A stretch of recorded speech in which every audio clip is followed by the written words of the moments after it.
Where does genius come from? One theory is that genius is born.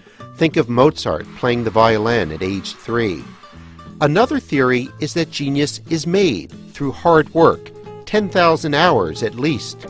Think of Thomas Edison sweating over his many inventions. But what if both these theories are wrong? What if genius is grown? Scan the globe and you see that geniuses don't appear randomly. They appear in clumps, genius clusters. What is in the water in these places, and how can you bottle it? How can you create your own genius cluster? I traveled around the world and back in time in order to answer those very questions. Think of genius as a recipe. You need certain ingredients, like mentors. Florence, 1490.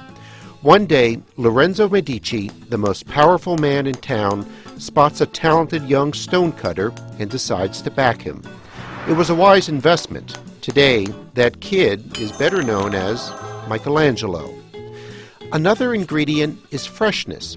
Vienna, 1900. The city is flooded with immigrants, brimming with new ideas. One is a young doctor named Sigmund Freud. Sitting in his favorite coffee shop, Freud sees innovation in art, in literature, and thinks, why not in my field too? Genius is contagious. A third ingredient is chaos. It shakes us out of old ways of thinking. Chaos on a large scale, a crowded city street, and chaos on a smaller scale too, Einstein's messy desk. Another ingredient is discernment, separating good ideas from bad ones. Silicon Valley excels at this. That's why it is today's genius cluster. Not because of hard work or natural talent, but because it got the recipe right.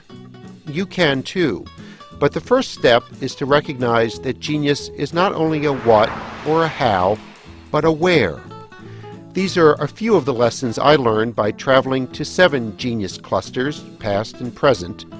You can join the journey and read an excerpt from The Geography of Genius at ericweinerbooks.com.